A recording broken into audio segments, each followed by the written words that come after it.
안녕하세요. IMFTV입니다. 오늘은 대한민국 대출 전문가 네오 김은진 대표님을 모셨습니다. 안녕하세요. 안녕하세요. 네, 대출 초보자 질문 15개 준비했거든요. 네. 죄송해요. 너무 많이 질문할 것 같은데 많은 분들이 요청하신 질문들이에요. 아, 그래요? 네. 네. 첫 번째 질문인데요. DSR이나 LTV 이런 말들 너무 어려워요. 그냥 얼마까지 빌릴 수 있는지 어떻게 쉽게 계산할 수 있나요? 일단 DSR은 그 본인 소득 대비, 소득 대비 얼마나 빌릴 수 있느냐 이런 뜻이고요. LTV는 집값 대비 얼마나 빌릴 수 있느냐 이런 뜻이기 때문에 두 개가 다 충족을 해야 된다고 생각하시면 될 것 같고요. 그래서 일단 LTV 먼저 본다라고 하면 규제가 바뀌었잖아요. 그래서 네. 집값이 높아도 그냥 6억. 네, 그렇기 때문에 뭐 10억 이상인 주택 같은 경우에 그냥 나의 한도는 6억이려니라고 생각을 하시면 될 것 같고요. 그러면 6억의 DSR을 맞추려면 내 소득이 얼마냐 이게 궁금하신 거잖아요. 그래서 1금융권 같은 경우에는 그냥 본인이 다른 부채가 없을 때 지금 스트레스 DSR, 머리가 아픈 스트레스 DSR이 발동 중이기 때문에 한 6.3배. 본인 6.3배. 소득의 6.3배, 그러니까 한 연봉 1억 정도 되면 6억이 무난히 나온다라고 생각하시면 좀 쉽죠. 근데 나 소득이 부족한데요. 이러신 분들 같은 경우는 이금융권 가시면 돼요. 보험사라든지 뭐 지역, 농수협 뭐 이런 쪽으로 가시게 되면 조금 더 한도가 나올 수 있어요. 그래서 그런 경우는 한 8배 전후 나온다.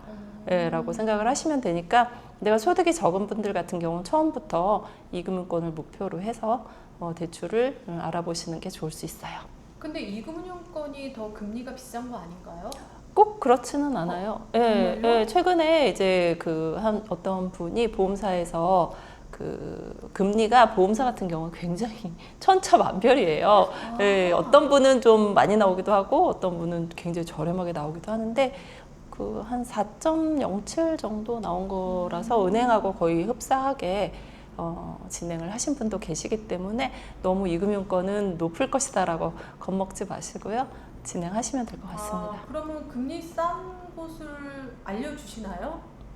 싼 곳을 알고는 있죠, 제가. 네, 네, 알고는 있어요. 네, 알고는 맨날 있습니다. 바뀌니까 그러면 네. 네오대출연구소에 문의하시면 네. 더 자세한 정보를 얻을 수 있을 것 같고요. 네. 두 번째 질문입니다. 정책자금 대출이랑 일반 대출 뭐가 다른지, 초보자는 어떤 거부터 해야 되는지 그게 제일 궁금해요. 일단 정책 자금 대출이라고 하니까 뭔가 굉장히 좋을 것 같다 이런 생각 맞아요. 들지 않으세요? 네. 왠지 다 꽁으로 줄 것 같다. 네, 그렇게 생각을 하시는데 어느 정도는 맞고 어느 정도는 틀리다라고 생각하시면 되고요. 정책자금 대출 같은 경우는 이제 일반 서민들을 위해서 정부에서 대출을 장기 모기지라고 해서 굉장히 길게 보금자리론 같은 경우에는 아직도 만기 50년 상품이 있기 때문에 그런 식으로 긴 상품들을 할 수도 있고요. 금리 면에서도 일단 기본금리는 지금 은행 시중금리하고 비슷하지만 여러 가지 이 혜택을 볼 수 있는 우대금리라는 게 있어요. 뭐 한부모 가정이라든지 뭐 생애 최초라든지 이런 모든 조건을 넣는다라고 하면 은행금리보다 훨씬 저렴하게 갈 수 있기 때문에 그 대신 조건이 좀 까다롭죠. 디딤돌 대출 같은 경우도 뭐 집값이 5억이어야 되고 소득도 제한이 있고 뭐 신혼부부냐 아니냐 뭐 이런 거에 따라서 소득 제한이 모두 다르기 때문에 내가 대출을 먼저 신청하는데 집값이 5억, 6억 선이다 그러시면 정책자금 대출 먼저 알아보시는 것도 방법입니다. 이렇게 조금 세분화되니까 먼저 어떤 걸 알아봐야 되는지 알 것 같네요. 네. 그리고 세 번째인데요. 요즘 뉴스에서 대출 받기 어렵다는데 지금 집사도 괜찮을까요, 레오님? 그러니까 여기서 이제 대출을 받기가 어렵다라는 것은 은행에 갔더니 돈이 없어요. 네. 이 얘기를 지금 말씀하시는 네, 거죠. 맞아요. 네, 그거는 이제 맞는 말이에요. 정말요? 네, 은행에 돈이 어려워요? 없다니 깜짝 놀랄 일이다 뭐 이렇게 생각을 하실 텐데 이 총량 규제라는 것 때문에 1년 동안에 은행에서 팔아야 되는 그 대출금이 정해져 있어요. 근데 아시다시피 저희 5월, 6월, 7월, 8월 진짜 많이 네, 걸려요. 많은 분들이 대출을 받으셨단 말이에요. 그러면 이제 돈이 없는 거죠.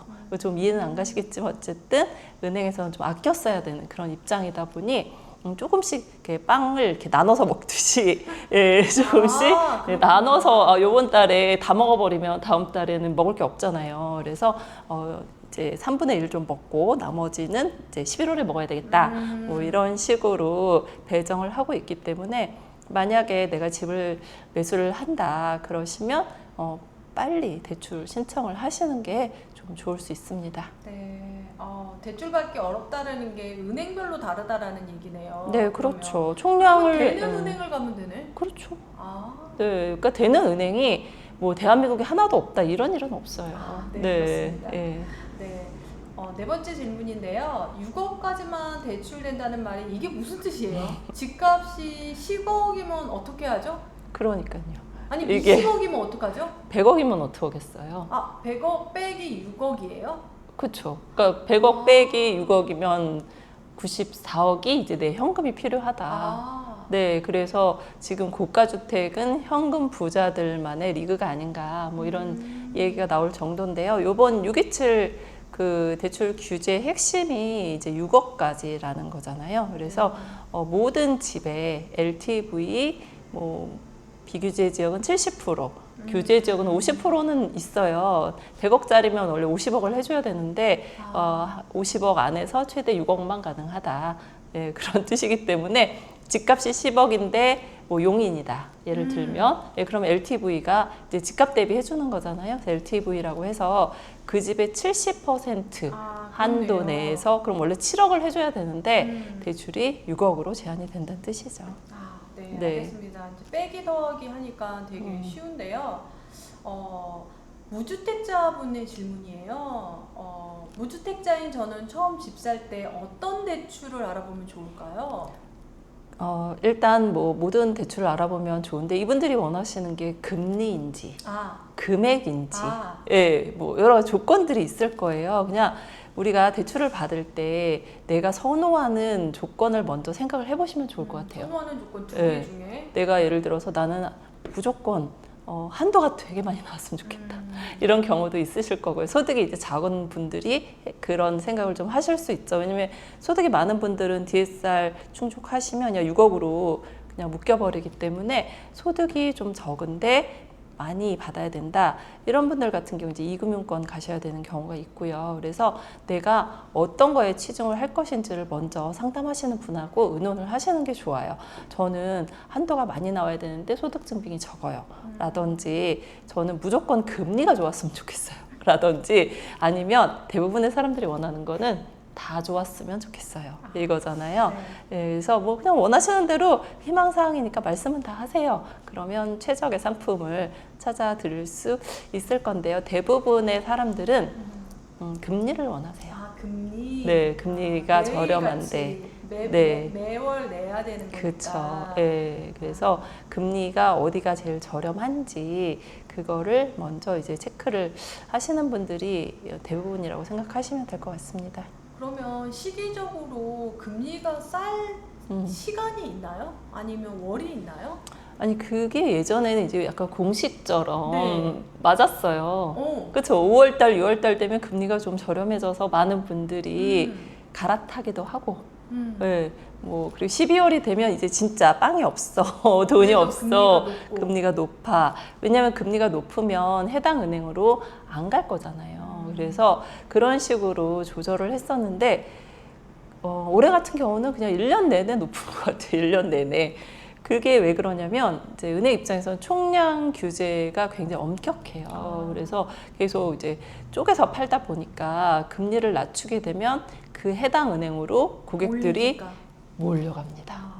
네, 그래서 그거를 이제 좀 방지하기 위해서 은행들이 거의 비슷한 수준으로 유지를 해요. 지금 뭐 예를 들어 신한은행 같으면 하나은행 금리 얼마래요? 막 이러면서 이제 서로 조사도 하고 그렇게 해서 조절을 하기 때문에 올해는 그 공식이 맞지 않았다라고 생각을 하셔야 될 것 같아요. 그 예대 마진 금리라고 할까요? 네. 그게 지금 3배라고 하는데 이게 무슨 말이에요? 그러니까요. 저도 너무 속상하죠.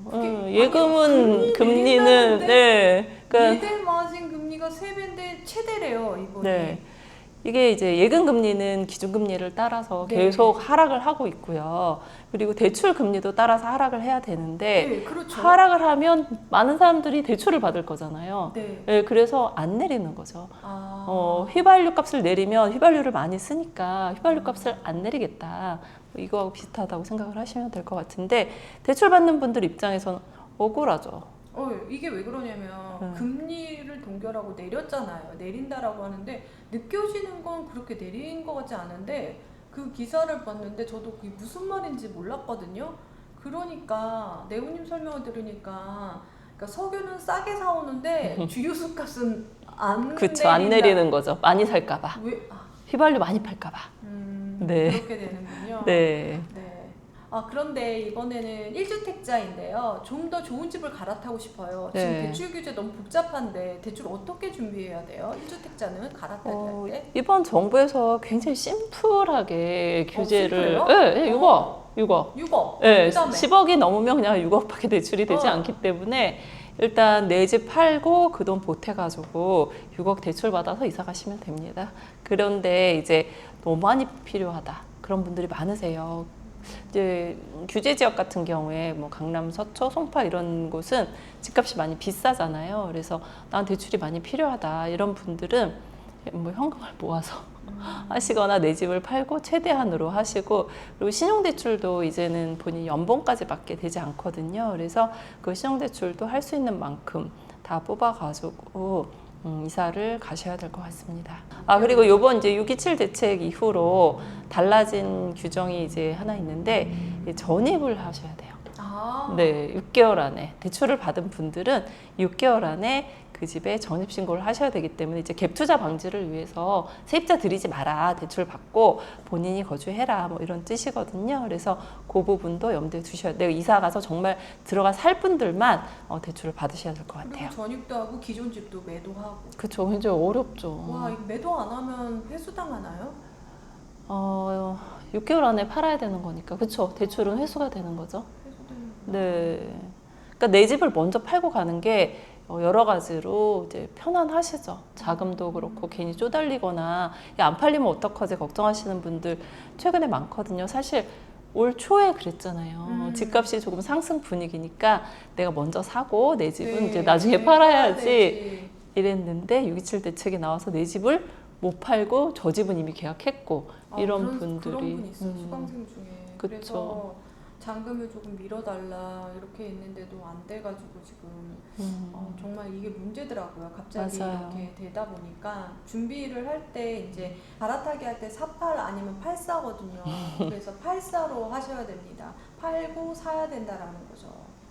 네. 네. 소득이 많지 않는 직장인도 대출 잘 받을 수 있을까요? 많지 않다는 거에 대한 이제 정확한 수치가 사실은 좀 필요해요. 상담을 받으실 때 제가 자료를 주시는 게 가장 좋다라고 얘기를 하는데 본인은 많지 않다고 생각을 하는데 그냥 뭐 많은 분들도 있고 예. 그러니까 이게 주관적인 거잖아요. 직장은 어떤 서류를 봐야 돼요? 근로자 같은 경우는 원천징수 영수증이라고 네. 해서 회사에서 발급한 거 주시면 되고요.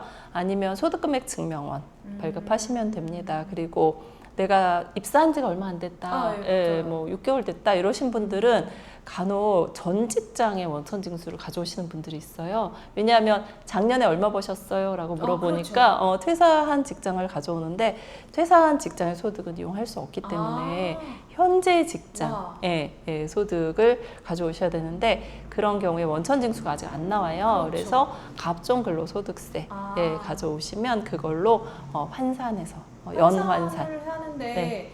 그 환산법이 있나요? 내가 3개월을 만약에 다녔다. 그럼 3개월을 전부 더 하시고요. 그다음에 나누기 3 하면 평균이 나오죠. 그래서 평균 곱하기 12개월 하시면 됩니다. 3개월 안 다니면 안 되는 거예요? 아니에요. 2달 다녀도 되고 1개월 이상 다녀도 되기는 하는데 요즘 그게 사실 조금 엄격해졌어요. 네, 은행별로 정확한 증빙을 요구하는 경우가 많기 때문에 그래도 한 3개월 정도는 다니시는 게 좋죠.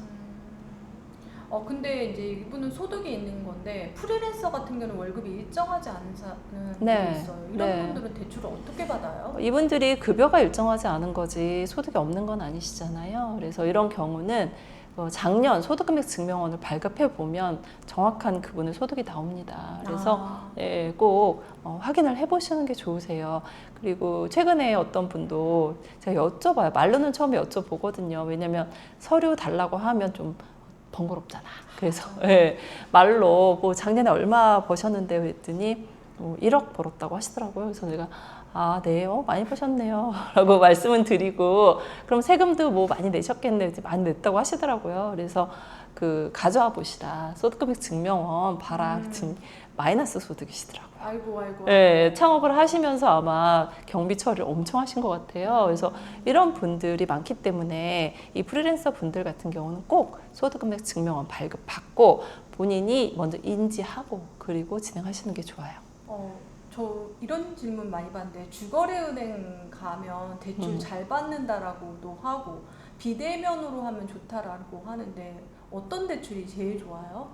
이게 이제 상품에 따라 다를 수 있는데 요즘 신용대출 같은 경우는 이제 비대면으로 하는 경우가 좀 상당히 많고요. 네, 그런데 또 전문직 대출 같은 경우는 또 창구에서 하시는 게 더 나을 수도 있고요.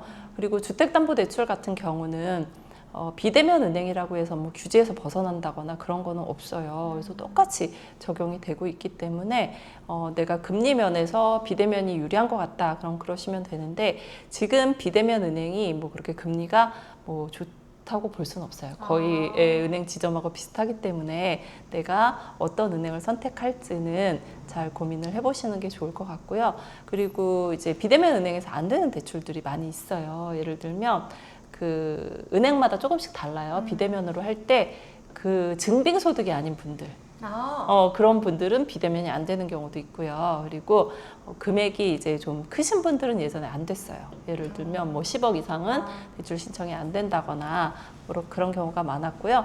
비대면 은행 같은 경우에 뭐 신청자가 많아서 9시에 들어갔더니 맞아요. 이미 마감했다더라. 네, 뭐 이런 식으로 되어 있는 경우가 많기 때문에 뭐 해보시는 건 나쁘지 않지만 큰 메리트가 지금은 별로 없다라고 생각하시면 될 것 같아요. 은행에 가면 우대금리를 받을 수 있다라는데 우대금리는 어떻게 받는 거예요? 그러니까 은행에서 우대금리 항목을 정해놨어요. 예를 들면 어떤 분은 금리를 싸게 해주겠다. 네, 그 품목을 충족하시면 됩니다. 그래서 우리가 가장 많이 알고 있는 뭐 카드를 사용하신다거나, 카드? 네, 그리고 뭐 적금을 든다거나, 청약 아니면 뭐 인터넷 뱅킹을 한다거나 그 은행에서 몇 가지 항목을 쭉 줍니다. 그래서 내가 할 수 있는 거 다 하시는 게 좋고요. 또 은행에 따라서 이제 매매권인 경우에 전자계약을 하면 금리를 싸게 해주겠다 하는 그런 은행도 있기 때문에 그 해당 조건에 맞춰서 하시면 되는데 통장을 미리 만드실 필요는 없어요. 내가 어느 은행에서 대출을 받을지도 모르는데 미리 만들면 이게 통장을 만들 수 있는 제한 기간이라는 게 있어요. 30일 이내에 뭐 몇 개씩 발급하면 안 되거든요. 발급 자체가 안 돼요. 그렇기 때문에 뭐 굳이 미리 만드실 필요는 없습니다. 네. 그런데 대출을 받으러 갔더니 이런 말을 하더라고요. 원리금 균등하실래요? 원금 균등하실래요? 그러는데 뭐가 더 이득이에요?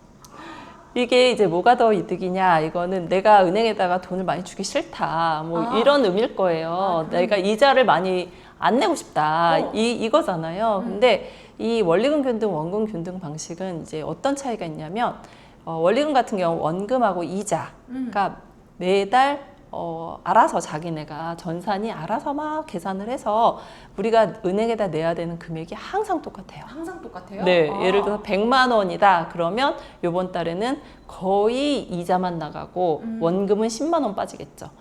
그러다가 점점 일단 원금을 상환하게 되면 나중에는 그 비율이 좀 달라지지만 어쨌든 나는 100만 원 내는 거예요. 근데 원금 균등이라는 거는 원금을 일단 똑같이 나눠요. 네, 그런 다음에 원금은 똑같아. 그리고 나서는 이제 원금을 냈으니까 이자가 줄잖아요. 그래서 갈수록 이자가 줄어드는 구조인데요. 내가 그냥 계획적으로 살고 싶다. 그러시면 원리금 균등이 편하시고요. 나는 원금을 많이 갚을 능력이 된다. 그러면 원금 균등 하시는 것도 괜찮습니다. 근데 이거를 다 떠나서 DSR 때문에 내가 너무 소득이 빡빡하다. 난 대출을 받아야 되는데 소득이 약간 부족해. 이런 분들 같은 경우에는 원금 균등 방식이 DSR에서 좀 더 유리해요. 그래서 이런 분들은 무조건 원리금 균등만 고집할 게 아니라 DSR 계산해서 한번 해보시는 것도 좋고요. 그래서 또 이런 말 하시는 분 있어요. 30년을 다 갚으면 내가 내는 이자가 원금 균등이 더 적다더라. 이런 얘기를 하시는데 틀린 말은 아닌데 30년 쓰시는 분, 해피님 30년 없어요. 쓰신 저 재건축돼요. 그쵸. 그래서 그냥 내가 삶이 편안한 방법으로 가신다고 하면 원리금 균등. 타입으로, 생활 타입으로 그쵸. 정하시는 게 낫겠네요. 네. 이번에 이제 만기라는 게 있는데 예전에는 30년 만기, 40년 만기 이런 게 정하는 게 있었어요. 네. 대출 기간을 어떻게 정하는 게 제일 좋아요? 이건 이제 정부에서 이미 정해줬어요. 627 대책 나오면서. 네. 40년은 없고요. 그냥 전부 30년으로 통일됐고 나는 이번에 40년 있다라고 또 들었거든요. 그거는 이제 627 전에 계약하신 분들. 계약하시는 분. 아니면 네. 나이가 어리면 되는 거 아닌가요? 그 34세 미만인 경우에 네. 은행에 따라서 모든 은행이 그런 건 아니고요. 은행에 따라서 만기를 좀 길게 해주는 은행도 있습니다. 찾아보면 네. 또 있다고 합니다. 네. 나이 제한이 있어요. 거. 만 34세 네. 이하여야 된다는 네. 거. 네. 그런 부분이 있어서 그냥 내가 그냥 최악의 순간을 가지고 우리가 계획을 세우는 게 좋잖아요. 그래서 그냥 만기 30년으로 내가 대출 계획을 세우시는 게 가장 편안할 수 있어요. 지금 전세 살고 있는데 전세자금 대출 받았는데요. 근데 집을 사면 전세자금 대출을 갚아야 되나요? 그렇지는 않아요. 일단 1주택자의 전세 대출을 제한을 하겠다라는 경우가 뉴스에 계속 나오고 있으니까 너무 불안하다 막 이러는데 네. 아직까지 규정화된 건 아니고요. 네. 지금 현재 전세 대출이 가능하신 분은 무주택자 그리고 1주택자까지는 가능하세요. 아직까지 가능해요? 네, 근데 이제 그 1주택자 중에서도 내가 규제 지역에 아파트를 가지고 있다 이러신 분들은 안 돼요. 그래서 그런 분들은 좀 어렵고 그래서 무주택자는 뭐 당연히 가능하시고 그리고 1주택자까지도 전세는 대출이 가능하세요. 안 갚으셔도 됩니다. 근데 갚으셔야 되는 분들이 있어요. 왜냐하면 전세 대출이 나의 DSR에 포함이 돼요. 그래서 전세 대출이 DSR을 이렇게 계산하다 보면 이렇게 대출이 잘 안 나오는 경우가 있더라고요. 그래서 그런데 대출 내면 어차피 또 전입을 해야 되잖아. 그렇죠. 6개월 안에 그러니까 이런 경우에 내가 계속 전세로 살고 그냥 전세 끼고 사겠다. 대출 안 받는다. 그런 분은 뭐 크게 문제 없죠. 그리고 청약이나 분양권 요즘 대출 힘들다라고 하는데 대출 아예 안 나오나요? 안 나오진 않죠. 627 대책에 맞춰서 네. 6억까지. 근데 제가 말씀드리면요. 중도금 대출은 6억 기준이 없어요. 네, 맞아요. 그래서 중도금은 그 제한이 없다고. DSR도 없어요. 네. 그래서 잠실 르엘 같은 경우 만약에 당첨이 되면 50% 분양가의 50% 대출이 나오고요. 그런데 그거는 이제 잔금 대출할 때는 당연히 6억의 규제를. 6억까지만 이제 규제가 됩니다. 근데 네. 그 6억까지니까 다 되는 게 아니라 또 DSR 본다라는 거 꼭 기억하시고 그리고 어차피 대출을 냈으니까 입주를 해야 된다라는 거 기억하시면 좋을 것 같아요. 그런데 네. 전세자금 대출 얘기해서 그러는데 신축 아파트 지금 전세자금 대출 때문에 난리거든요. 맞아요. 조건부 전세자금 대출 규제에 대해서 조금 알려주세요. 너무 예. 어려워요. 조건부라니. 조건부 전세 자금 대출은요. 네. 이제 어떤 걸 조건부라고 하면 제가 오늘 아침에도 어떤 분이 여쭤봐가지고 네 일단 그 조건부라는 거는 첫 번째 근저당 말소. 근저당 말소. 네, 근저당. 근저당을 말소할 때 전세자금 대출 받은 걸로 말소하면 안 된다. 그쵸. 그게 안 되는 은행이 있고 또 되는 은행이 있어요. 있어요? 네, 그래서 근저당 말소는 이제 되는 은행이 있고 그리고 그러면 서울시만 아니네요? 안 된다라고 하는 안 되는 은행이 있으니까 이거 조건부라고는 할 수 조건부라고 있죠. 하는 거군요. 네, 그리고 두 번째는 이제 소유권 이전. 지금 이게 그게 신축 이게 아파트에서 안 돼요. 문제가 소유권 되고 있잖아. 이전, 네, 그다음에 갭 투자. 그렇죠. 그게 소유권 이전이니까. 소유권 이전. 네. 그래서 소유권을 이전하는 집에 들어오는 세입자의 전세 대출이 안 된다. 그런 뜻입니다. 그게 이제 그것 때문에 이제 갭 투자가 좀 어렵다. 라고 생각을 하시면 될 것 같습니다. 그리고 두 번째는 이제 주택을 처분 조건 하시는 분이 있어요. 내가 현재 1주택자인데 집을 팔면서 무주택자의 지위로 전세 대출을 받고 싶다.